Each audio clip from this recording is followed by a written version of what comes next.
हरे कृष्णा। सभी का स्वागत है। आज की श्रीमद् भागवत कथा में भीष्म देव सभी ऋषि मुनियों का स्वागत करने वाले हैं। शैया पर लेटे हुए हैं, बाणों की शैया पर। और भीष्म पितामह तब भी जो उन्हें ऋषि मुनि मिलने आए हैं, इतने ऋषि मुनि, राजा युधिष्ठिर महाराज, भगवान श्री कृष्ण, देवी देवता, इतने लोग उनसे मिलने आ रहे हैं। और उस बाणों की शैया पर लेटे लेटे भीष्म पितामह उनका स्वागत करते हैं। बड़ा ही मनोरम दृश्य है। किस तरह से भीष्म पितामह ये कार्य कर पा रहे हैं, इसके बारे में वर्णन लेने से पहले गुरु महाराज की वंदना कर लेते हैं, ताकि उनका आशीर्वाद हमें मिल सके। और यदि गुरु महाराज का आशीर्वाद साथ होगा तो ये मुश्किल से दिखने वाली श्रीमद् भागवत कथा हम आसानी से समझ पाएंगे। हरे कृष्णा। सभी अपने अपने गुरु महाराज का स्मरण कीजिए। ओम ज्ञानतिमिरान्धस्य ज्ञानाञ्जनशलाकया चक्षुरोन्मीलितं येन तस्मै श्री गुरुवे नमः। जय श्री कृष्ण चैतन्य प्रभु नित्यानंद श्री अद्वैत गदाधर श्रीवासादि गौर भक्तवृंदा। हरे कृष्ण कृष्ण कृष्ण हरे हरे, हरे राम राम राम हरे हरे। हरे कृष्णा। तो कथा आगे बढ़ाने से पहले हम जान लेते हैं कि अभी तक क्या क्या हो चुका है। 9वां अध्याय चल रहा है। भगवान कृष्ण की उपस्थिति में भीष्म देव का देह त्याग, ये इसका शीर्षक है। युधिष्ठिर महाराज चिंतित थे कि उन्हीं की वजह से इतना बड़ा नरसंहार हुआ है। तो भगवान कृष्ण उन्हें भीष्म पितामह के समक्ष मिलवाने के लिए लेकर आए। और यहाँ पर असंख्य मुनि ऋषि भीष्म पितामह के पास आए हुए हैं उन्हें सम्मान देने। और पितामह कहाँ लेटे हुए हैं? बाणों की शैया पर। तो युधिष्ठिर महाराज आ चुके हैं। श्री कृष्ण और युधिष्ठिर महाराज दोनों ही भीष्म पितामह को प्रणाम करते हैं। बहुत सारे ऋषि मुनियों का यहाँ वर्णन आ चुका है जो वहां पर उपस्थित हैं, जैसे नारद मुनि, व्यासदेव, परशुराम जी, भारद्वाज मुनि, और भी बहुत से ऋषियों का वर्णन हुआ है। आंगी रस का वर्णन यहाँ पर आया हुआ है, बृहस्पति का, जिन्हें बृहस्पति भी कहते हैं। इस तरह से कई ऋषियों का वर्णन आ चुका है। अब भीष्म पितामह उनका स्वागत करेंगे। तो आइए आरंभ करते हैं आज की कथा। हरे कृष्ण।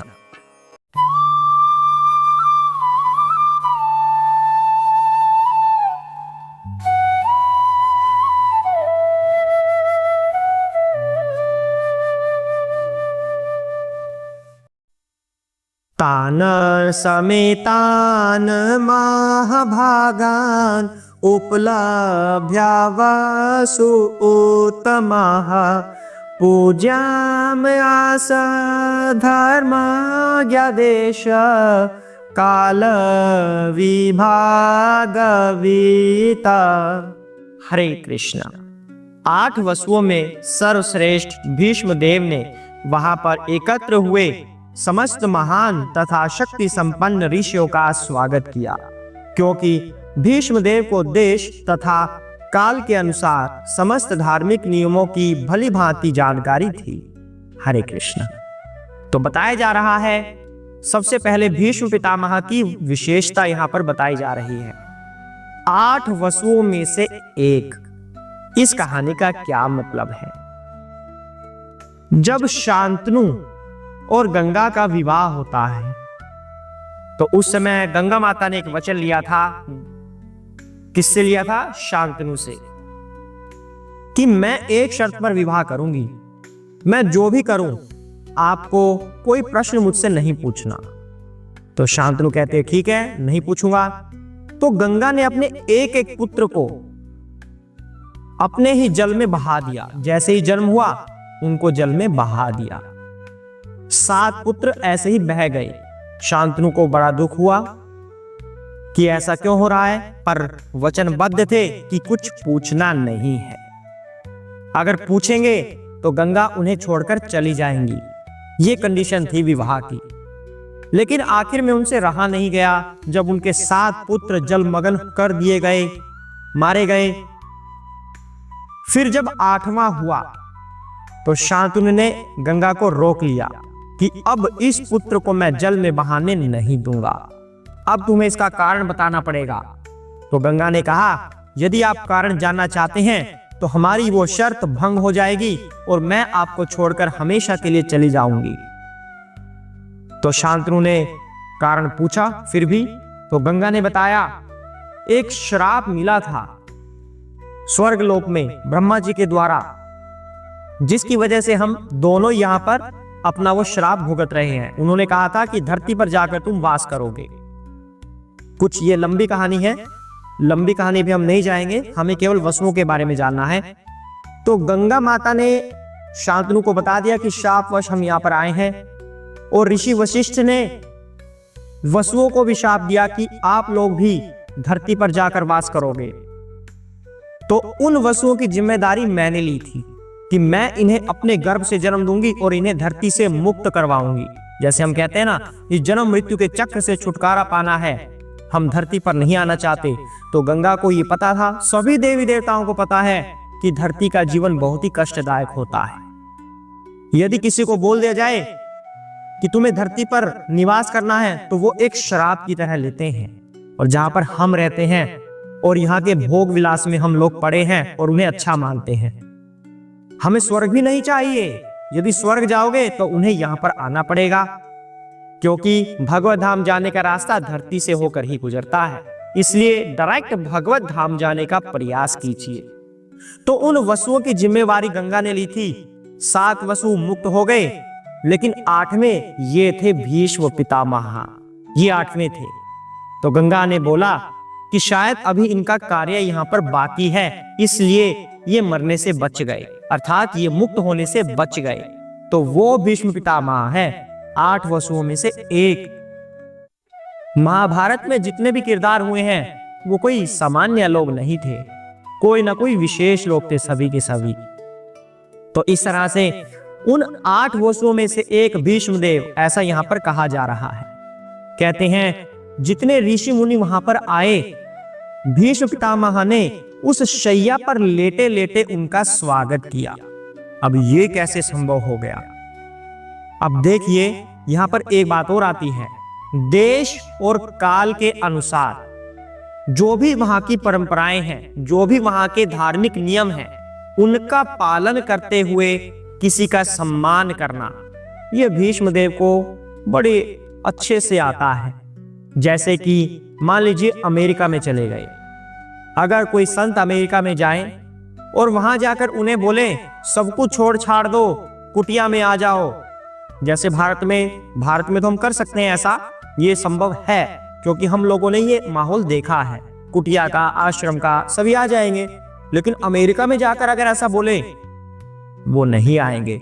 तो हमें वहां की परिस्थितियों का ध्यान रखना है कि ये लोग कितना कर सकते हैं, उसी के अनुसार उनसे व्यवहार करना है। अब एक गुस्सैल व्यक्ति मान लो हमारे पास आ जाए तो उसका सत्कार कैसे हो? प्यार से, विनम्रता से। और एक हमारा मित्र हमारे पास आ जाए तो उसके साथ कैसा व्यवहार करना है? उसके साथ तो यारी दोस्ती वाला व्यवहार चलेगा। तो जो समझदार बुद्धिमान व्यक्ति होगा उसे पता है कि किस देश में, किस समय में कैसा व्यवहार करना है। भीष्मदेव ये भली भांति जानते थे।